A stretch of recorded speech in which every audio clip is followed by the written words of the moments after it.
My special guest today is the master, you guys, at creating online marketing strategies and helping you to communicate your brand voice to reach your target market. She is passionate about educating the world with accessible, relatable information, and she always has such a down-to-earth approach, which is what I love about her.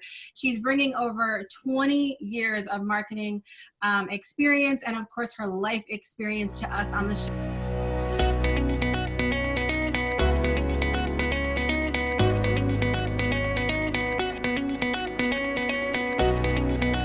Life gives us moments when we have the opportunity to make a choice. And what we choose has the potential to change our lives forever. Join us now for another inspired episode of The Breakthrough. And now, please welcome the creator and host of the show, Jessica Dugas. So everybody, please welcome my good friend Sherri Goodall to The Breakthrough Show. Thank you. Wow, what an introduction. Listen, I'm gonna just pay you to do this every time I have to speak somewhere. How are you? Thank you so much for having me. I'm good. I'm really excited that you're here for us to have a conversation, because we've known each other a little while now. And and I always have said, when I have somebody that has become a friend, and like so many of us are kind of crossing boundaries. We're friends, we're each other's clients, we follow each other on social media. It's something magical that's happening with this social media thing that wouldn't, I don't think, have happened before this time. We're doing this crossover thing. And so I love having my friends on the show, because I feel like I get to learn something new. I always take away something to learn something new. So I'm excited to hear about your story and stuff today. We're going to have fun. Well, thank you. And it's funny that you say that you're excited to hear about it, because with any friend, there's always, a lot, but then there's always the stuff you don't know for whatever reason, right? It just never came up or whatever. So yeah, I'm excited to share this with not only you, but to your viewers, and hopefully, help somebody else. Yes. I mean, that's really the thing. And I had an interview yesterday, and I won't say who it is, because you guys will see him on the show. But we were just talking about just how much fun it is to be able to come on and tell stories like this and share a little bit of joy. And if you can help just one person, if one person's day is better, if one person makes a better choice, like it just makes all the difference, and it makes me feel good. And I know it does you too. Absolutely. I mean, to me, that's what life is all about, right? We're not put here to just be here for ourselves. Yeah. So, yeah. Absolutely. All right. So I want to dive in. I want to give you a few moments to tell our audience about, because you've been an entrepreneur for a while, and what was life like for you when you were first starting out on your entrepreneur journey? And like, how did you feel about yourself? How did you have confidence in self? Tell us about what Miss Sherri looked like back then. Whew. Girl. Wait, clutch the mala beads. Listen, so here's the thing. I was in a career with a company for just over 13 years, working in marketing. I've worked in marketing my entire life, some aspect of it. And literally have been thinking about leaving, and decided, you know what, it just got to the point where it was just time. Like, I couldn't do it anymore. It didn't have anything to do with the people there or the company. It no longer fit me. So I stepped out literally on a 2-week notice and a prayer. Literally just jumped off the edge of the stairs, right? And thought, oh, I can do this. I've got this. And took that leap. Fortunately, I had a client lined up when I left, and went through that a little bit, working with that client. And over time, just realized, you know what, I wasn't quite as prepared as I thought I was, especially into that first year. Financially, definitely wasn't prepared. I unfortunately had a client that was like the client from hell that you don't want. And it wasn't even that the person, and it was somebody I had known for a long time. It wasn't the person, it was honestly probably equally our fault, because sometimes people don't know what they're asking for. We're not speaking the same language, and that can be a problem. And what I realized in talking to my friend was that the friend was asking for one thing, my understanding of what they were asking was different. And the expectations were there. So what I've learned since then is, one, don't just take a client on because they're a friend or because you need the money. Take a client on because it's somebody that you really can work with. You feel like you can deliver on what it is that their expectation is, Right. and then everybody's happy. So that's the first thing. And into that, I also started to have a lot of self doubt. Probably about maybe 10 months into a year in, I literally woke up one morning and was like, "What the hell? Like, I hate my business."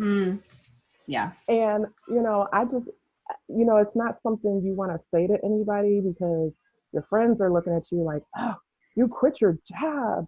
You started your own company. You're out there. You're doing the darn thing." And inside, I'm like, "I'm not doing the darn thing. This is not what I thought. I hate this." And I really had to take a step back. And what I realized is that, one, nobody starts a business to hate it. That's just not what people do, right? You start Right. something because it's what you love. So I really had to step back and look at that and decide, is it the business that I hate? And if not, then what is it that I'm really not enjoying? What is making me super miserable right now, besides the fact that I was like really broke? But I realized that it wasn't the business that I hated. What I learned was that it was the group that I was working in. I had to get super clear about who I really wanted to work with, what brought me joy. Like, I popped up out of bed at 3, 4 o'clock in the morning because I don't know, somehow in my sleep I had an idea for them and was like, "Oh, we should Right. do this," right? Uh, and that's what I learned out of that moment. It's crazy really how the entrepreneurial journey goes for many of us. And I think a lot of us, when we get into having our own business, we think, first of all, we have expectations for how we think it's going to be. And social media doesn't always help with this because we see all these rags to riches stories, or what I Yes, call on the show light switch moments, where like 1 minute they're fat, the next minute they're skinny, 1 minute they're poor, the next minute they're rich. And we don't see a lot of the failures that happen, a lot of the self-doubt like you're talking about that happens. And it really can be discouraging when we hit that moment in our business and go, "Oh God, I really don't like what I'm doing," and right. thinking, but this isn't how it was supposed to be. Did you have any, were you having any outside influence while all this was going on at the beginning, like people telling you this is how you should be running your business, and how did you respond to that? Absolutely. Because you don't know what you don't know. So, yeah, I absolutely had people telling me, and people that I admired. I wasn't going to take advice just from any and everybody, but, everybody would say their way of doing things and what worked for them, as well they should. And of course, I would try that, but then some of it worked for me, some of it didn't. There was a lot of back and forth, and that added to the I guess the confusion and the depression and and I did go through like a severely depressed state. Like, I went through it. I started looking for a job and I was like, "Oh, I don't want to go look for a 9 to 5 again, but at the same time I can't keep doing this." And I submitted tons of resumes. I actually got two little part-time jobs, as I call it, my gas money and getting my nails done. But and I've got a kid in college, uh, who is she's a senior and she's super Ooh, supportive. that's exciting. Very exciting. I'm so excited. But when I first told her this is what I was going to do, it didn't matter to me what anybody in the world thought except for her, because I wanted her to feel secure and okay, and like, okay, mom's going to be okay. I'll be okay regardless. Right. And when it started falling apart, you know, you try to put on the brave face because you're the mom Oh and you've yeah. got to be the big one.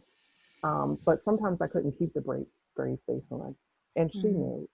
But she's so amazing, and she says, "But mom, you can do this. I believe in you." And and it wasn't just her spitting out things because I was her mom. She really believed in it, and when I knew that she believed in it, I had to go down to her school for the induction ceremony she was in, and her dad and I went down and we're there.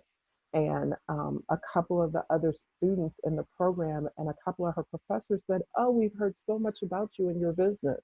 Mm. And I went, "Oh." she's talking about me. And so I pulled her to the side and I said, "What did you tell them?" And she said, Mm. "Well, I told them what you do, and you're really awesome. And I showed them your social media page and Oh my this and that and the gosh. third." Right? And I'm like, "Oh boy!" But then I realized she's really proud of her mom, and she Mm. really does think that I can do it, and that really became the wind beneath my wings, Mm. literally, and it became my why as I moved into my second year. So Right. moving into my second year, um, and Jessica, I think this was like we met right before that Mm. happened. But moving into my second year, I literally tore everything apart. I am a big fan of like tearing things apart and rebuilding it if it's not Mm. right the first time. You got to get the foundation right. And I sold everything that I owned, moved out of my place, uh, rented a room from a friend in college, thinking that was a good idea. It was an okay idea, but you know, but nonetheless, I just decided not just to sell everything for the sake of selling it and but I wanted to live lean financially so that I didn't have the worries of, okay, I've got to make this business work. And then you're just grabbing work, right? You're just Mm. grabbing what's out there. I wanted to be really authentic in the type of clients I was taking on. I wanted to not have the stresses hanging over my head that I didn't have to have financially. There's Mm. some things you have to have, right? But some of the ones that I had, being an empty nester, like having a big home with, a garage and all those things, I didn't need. It was just me. And my daughter's probably not moving back home. Yeah. She's probably, once she gets a job, she's going to go on and create a life of her own. So Mm-hmm. that's what I did. And I stumbled into this amazing coach. Mm. And she held my hand every step of the way. And, it seemed like for quite a long time. For every two steps I took back, there were three steps. I mean, two steps forward, I was taking three steps back. But Mm. she was there for me, and that helped tremendously. Was it hard for you as a mom to hire a coach? And the reason I ask this is because we're so used to, as the mom, like being the caregiver, that a lot of times it's hard for us to not only reach out and say we need help, but then accept the help when it comes along. And then the third part of actually being open to change, because like I said, we're so used to like, we're the mom and we have to show the way, and we have to do things ourselves. Like, was it hard for you to accept that help and hire that coach? It wasn't hard for me to accept the help, it was humbling. Hmm. But when I tell you that she was a godsend, I literally mean she was a godsend because at that point, I was sitting at the kitchen table and I was looking out on the balcony. And I had just literally prayed to God and said, God, I need some help. And I don't even know what I need. I just know that there's got to be something bigger than me, someone who knows more than me, who can help me, who's, steps ahead of me. But like, I humbly am asking you to, if it's a Mack truck, just put it in my face so that it's so clear, Well, I'm right? glad it wasn't that. I'm really Thank glad it goodness. wasn't that. But you know what it was? This is my symbol. I have two symbols when I know God is speaking to me: butterflies and birds. Mm. I don't know what it is about, especially butterflies. But this particular day, a little robin came right after I finished saying my prayer. Right Mm. after, a little robin came and sat on the balcony on the rail of the balcony. And I'm looking out there, and the little bird is just sitting there chirping and singing and just happy. And I'm sitting there thinking, you know what? Why am I worried? Like, the little bird is out there in the elements, and he or she is never worried. And no sooner than that bird landed and took off, my phone rang, and it was this woman who was a coach with a program called Profit First. I don't know if you've ever heard of it. Mm-mm, no. Well, I'll share the book with you at the end, but she is a certified profit first coach. Mm. And I knew that one of the things I needed to do was to get my house in order from a financial standpoint in order for my business to be able to thrive and Right. not live check to check the way a lot of entrepreneurs do, because money comes in real quick and you're trying to spread that money to not only run your business, but to maintain your life, which was my whole purpose of getting the part time job. And I have Marie Forleo and my coach to thank for that, because I heard Marie Forleo, and I read her book, and she talked about how she worked like I think she worked three jobs at one point in time Mm-hmm. before she became who we know her as now, That's all it. while building her business. Right. And that's such a thing where like so many people feel like, I'm glad that you told that story about starting and then going back and getting other, like your nail money, your gas money and stuff like that, because so many people think, okay, I've left my job, I'm starting my business, and there's like a pride thing that gets in the way of, I can't go back, and because Yeah, I feel like I'm stepping backwards to go, and like, for somebody said to me recently, like, income is income. Like, don't if you need things in your life and there's things that you want, like, don't close that door to God to say, but I'm only going to get it from this place, exactly. you know? Applause. Yeah. Yes. Yes. So I mean, I love that you shared that though. So go on. I just need to just stick that in No, I'm there. glad you said that, because it really was a pride thing, for a long time. And I think that that too was part of the selling my stuff, because I was like, damn it, I'm not going back. Like, I Right. came this far, and I had to, I really, part of it was pride, but part of it is you have to really kind of stake your ground. Mm, Either, in my case, my phrase that I have for myself is, either this is going to work or it's going to work. In other words, there's no option to fail. Now, you mm, might fail in the process, but there's no real failure. Because the minute I started thinking, oh, well, I can just go get a job, well, that defeated the purpose. mm. And, truth be told, I don't generally get into my age, and I'm not going to tell you exactly how old I am, but I'm over 50. I'm over 50. Listen, and the people that are watching on video right now, they don't believe that. If you're on the podcast version of this, you go check the video and you will say, she's not, don't let her lie to you. Yes. And I just thought, you know what? I literally have thought to myself a million times over that I'm at the 50-yard line, a little bit over it. And and the first 50 years I did for everybody else, right? I went to college because my parents wanted me to go to college, and I wanted to go too, but that was the expectation. I was a mom, and I raised my kid, and now I'm at the 50-yard line, and I am convinced that I'm going to live to be a centurion for sure, or longer.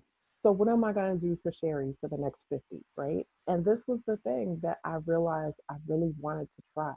And quite frankly, I didn't want to go back. So yeah, either it's going to work or it's going to work. Now, what that looks like, I can't tell you, but I knew it wasn't going to be staying in a job the way that I was, and waiting for somebody else to decide that it was their time to give me a raise, or that I could have time off to take my mom to doctor's appointments, or whatever it was. I needed that to stop in my life. I'd had enough of it. Mm. So yeah, so this coach came along, and she was amazing, and she helped me really get through it. I mean, I went through a lot. I think my car got repossessed. Mm. My car got repoed. But when I tell you, it was the biggest relief of my life. I have heard that. I know. Listen, I've had things in my life like that have happened that you would think that this is like the end of the world. This is the worst thing. But then there's such a relief that happens. And that makes you feel like maybe that was supposed to happen. Man, I mean, I cried. I was embarrassed. I was hurt. Mm. But I literally came out to get in my car to go to work, and I called the police, and I said, I think somebody stole my car. Oh, oh They gosh. said, hold on. What's the make and model? And so they go through all of that, and they said, we've got some good news and we've got some bad news. And I was like, okay. And they said, well, the good news is your car is safe. The bad news is it's been repossessed. Uh-oh. But out of that, I got a great used Honda. Shout out to Honda. I got a great used Honda little sports coupe that I paid cash for, and it drives sweet as all get out. I don't have a car payment. I pay insurance on that. And because of that, because I don't have a car payment, my daughter was able, she found a car, and I'm able to pay the insurance on her car and my car, and not have to worry about still coming up with the car note and all those other things. Right. And then it all worked out because the dealer, the finance company was able to sell the car and broke even. So I ended up not owing them anything. So Mm. that was the blessing, right? Right. So now I don't work. That's one less thing I worry about. Now, it's a ding on my credit, but you can clean up your credit. Right. So Right. yeah, Not the end of the world. Not not the the end of the end. world. It was at the moment It feels though. in the moment, right? We think, oh my car. Yes, yes. Me and So, Uber became best friends. yeah, yeah, yep. And I started to walk more, so that was good because I got some exercise in. There you go. There you go. There's always good things, and it's always like I tell people in the moment, of course you're going to be upset. Of course you're a human being. You're going to feel angry. You're going to feel sad. You're going to feel all of the emotions that come with these circumstances that happen.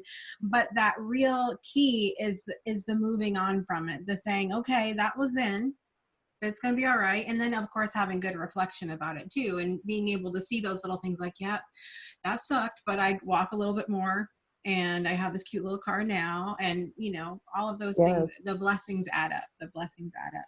So what's different about your life now? Like, what are some of the ways that you go about being an entrepreneur, that like in your mindset, in your tools that you use every day, like what do you do differently now to make it your best life as an entrepreneur? So first and foremost, I try to start every single day with some quiet time, Mm, some time for meditation, reflection, to journal it, to write it down, and just to get some clarity about things. Because I think when you start from a place of being centered, it makes it easier and clearer as you move throughout your day. So that had to change. I had to get a spiritual practice, whatever that may be for anybody else. But that's mine, right? And then from there, I started really getting clear about who I enjoy working with, which let me show you. This is actually one of my, I don't know if you can see this, the Desire Map by yes. Danielle Laporte. um, During that time of trying to figure out what I wanted to do, I got the desire map and I started working through that. The subtitle is I'm creating goals with soul. And Mm, that's what I realized. I needed goals with soul because just getting up to go get a check was like going to a job again. That, mm-hmm. you just keep pushing because you got to pay the bills. And Right. I didn't quit a job to just be collecting a check. I wanted more out of a career. And I had a decent job, right? So if you're Mm, gonna go that route, you better get something out of this. yeah. And that's what happened. And now I have amazing clients that I'm so enjoying working with. I actually just got off the phone this morning. I think I'm at the point now that I have to hire a virtual assistant because it's just getting busy. And some of the advice that I had gotten even during those earlier years was, just being able to stay in the business that you love. Because sometimes you can, and I have been bogged down in all the day to day of running the business Right. where one, you start losing the joy in it, and two, you're letting other balls drop because you're doing all the administrative stuff that has to be done. Right. And I really want to get to the point where I can move beyond having to do the administrative stuff and start even spending more time working with my clients. I feel like that there's a lot to be said for that, because as you're doing, like being an entrepreneur, people don't realize, like even doing a show like this is not just me and my friends sitting here having a conversation. Like there is setup involved, and then there's editing involved, and there is graphics involved, and there's copy involved, and there's all of this stuff. All of that stuff is not my expertise. That's Right. not where my magic happens. So what happens is when I go in to do those things, and that's why I'm divvying that stuff out now, the more I do that stuff, the more I lose a little bit of passion for this, because then I'm sitting here for the interview going, I'm going to have to do all this stuff after that I am just not good at and I don't want to do, and so I think that's so important to say, Yeah. to like pinpoint where your magic is, and as soon as you can, get the rest of that stuff off your plate so that you can focus on your magic. Yeah. Yeah. And it can't be about how much it's going to cost you to do it Yeah. because when you really look at it, how much is it costing you not to do it? Yeah. And that's the bigger thing. So, um, yeah. So Your that's joy is that's priceless. You're priceless. priceless. True. And I love what you said too about, like, I left my job for these reasons, and I'm not going to accept anything we're not going back there. Whatever I have to do now, we're not going back there, you know? Exactly. So Exactly. it's crazy. So what is next for you, Miss Sherri? What are you working on right now? What are some of the things that are bringing you Woo! joy? I'm excited. Yes, Let's. let me tell you. Let me count the waves, darling. So what is really has me excited right now is my retreat that I'm planning. I'm planning a retreat in May 15th through the 17th in Virginia, and it's called Unplugged. And it is my first retreat. I've been an event planner in the past, so I feel like it's well put together, but it's it's so near and dear to my heart because you know this, Jessica. At Mm, the end of last year, um, I ended the year with having lost three of my aunts, and my sister died the Saturday before mm, Thanksgiving, just suddenly died. And all of that added up with, just personal ups and downs that happen in life, right? The wheels completely came off and I could not cope. I just needed to unplug literally mm, and just sit back and just spend time with Sherri and regroup. And I wasn't in a very dark place because I've been there before. I wasn't there, right. but I was in a place that I was just said, you know what, just stop. Sometimes you got to stop just pushing through, especially as women. We have this mentality that we can just keep pushing through because, I can fry up the bacon and bring it at home too, Mm-hmm. that mentality. And so I went to a bed and breakfast and I stayed, was supposed to be 3 days, ended up being 6 days. But out of that, so much clarity came, so much joy came out of that, so much vision about my business. And that's what I want for other people. So we're doing the retreat, myself, along with the bed and breakfast owner who happens to be a life coach. Who has been Um, on this show, by the way? yes, she Shout told out to me. Miss Claudette. Yes, Claudette Gadsden, Coach Claudette. And Yes, so oh my gosh, I love her. she says the same thing about Yes, you. she. Yes, she does. But yeah, so we're doing this retreat and we're co-facilitating. And I love it because the retreat is called Unplugged, Retreat, Refocus, and Reinvent. And so Mm, those are the three core topics that we're going to teach around on both sides of the coin, right? So Claudette is going to talk about how do you retreat in your personal life? What does that look like for you? How do you refocus? How do you reinvent? And then I'm going to talk about those same exact things, but how do you do that to get your business off the ground and to where you want it to be?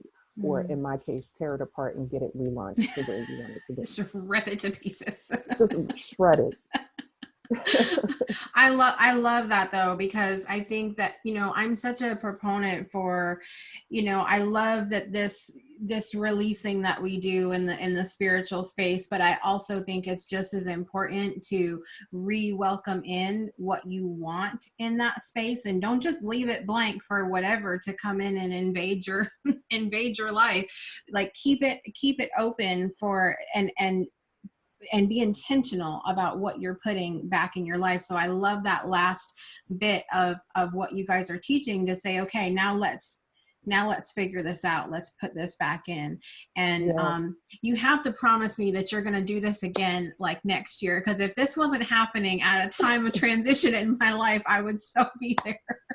Absolutely. I mean, so many people have said that we only have 12 spaces. Hmm. And so we wanted to keep it small because we wanted to have the opportunity to really work with everybody and Right. not to have it feel overwhelmed. We may grow it out a little bit more next time, but I think Hmm. we'll always keep it small. But we're already talking about next year and dates for 2021. So, yeah. Yay. And here's the most important part, Jessica. It's called Unplugged because we actually have planned time in there for you to relax Hmm. and just rest a little bit, not I just need some of workshop, that. workshop, workshop. Hmm. Yeah, I think that's really important too, because sometimes we'll go to these events and it'll be like class after dinner after lunch after class, and you're doing all this stuff, and then you come home and you need a vacation Yeah, because exactly. it's too much.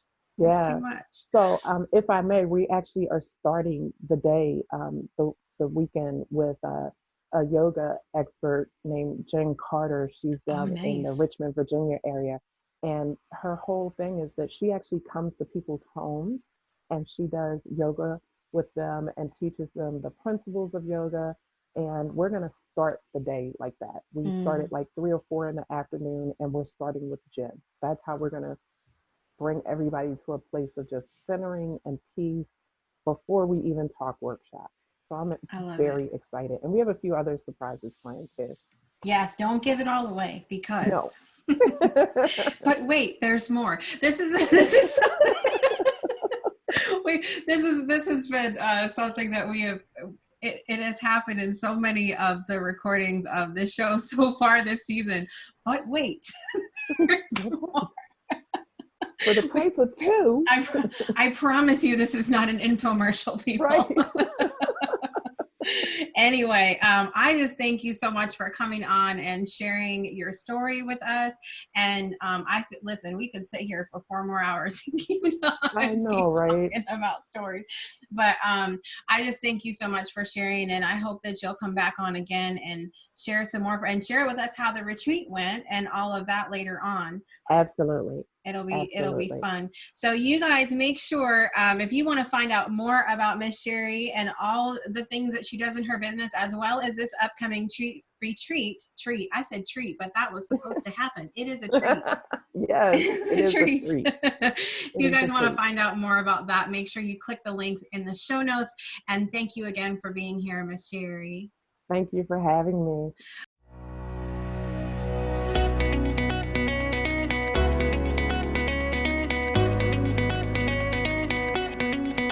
Thanks for tuning in to another episode of The Breakthrough. Please visit our website at www.thebreakthroughshow.com. And be sure to join our After the Breakthrough community powered by Patreon. We look forward to seeing you next week. Same time, same place for another inspiring episode.